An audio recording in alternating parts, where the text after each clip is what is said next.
अध्यक्ष महोदय, अभी अभी जो प्रस्ताव हम लोगों के सामने इस सदन में रखा गया वह सचमुच में एक विचारणीय विषय है। आज हमारे देश की हालत किसी से छिपी नहीं।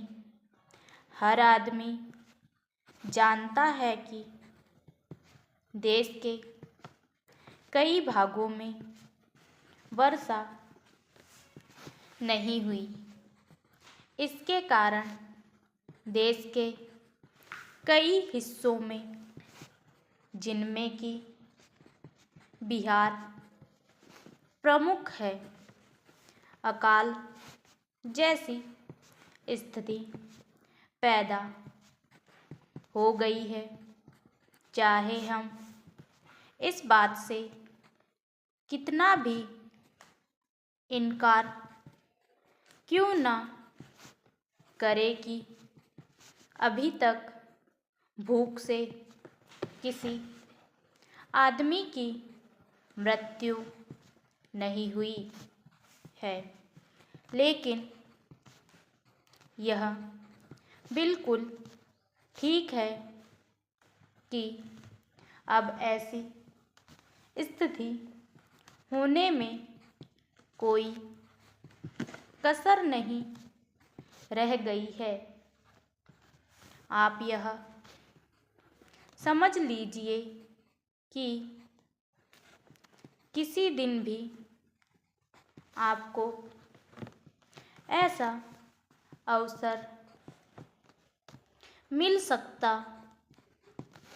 है कि अमुक स्थान में भूख से इतने आदमियों की मृत्यु हो गई और इतने पशु समाप्त हो गए। मैंने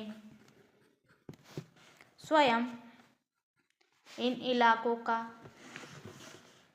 दौरा किया है। करीब करीब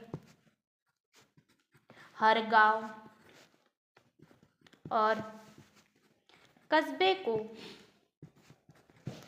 देखा है।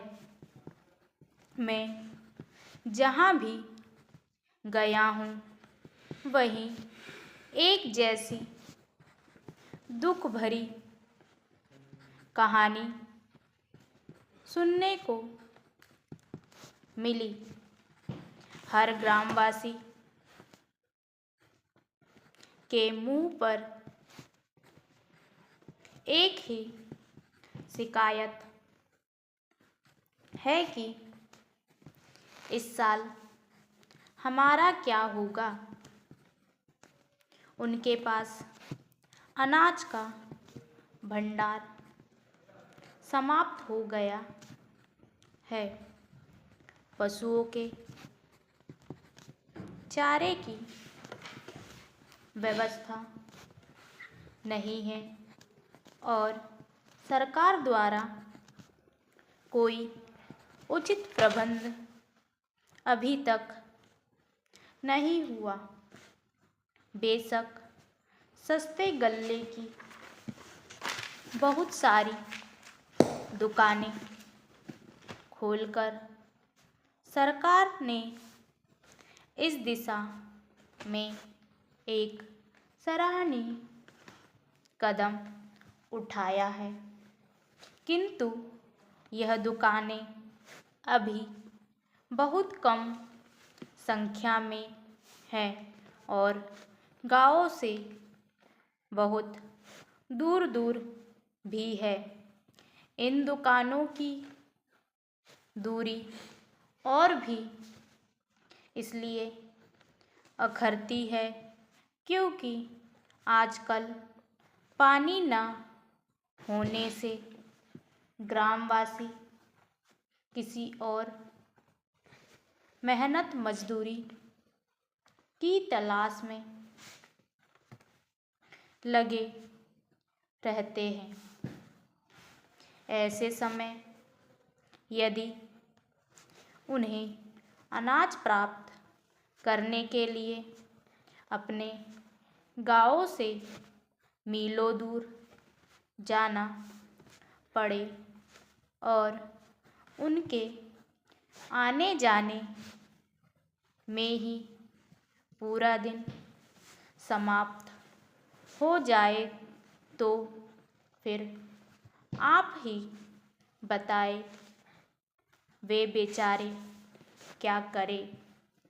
इसलिए जहां हम एक ओर यह ध्यान दे रहे हैं कि सस्ते अनाज की दुकानें खोली जावे, वहाँ दूसरी ओर यह भी आवश्यक है कि इन दुकानों की दूरी 1-2 मील से अधिक ना हो।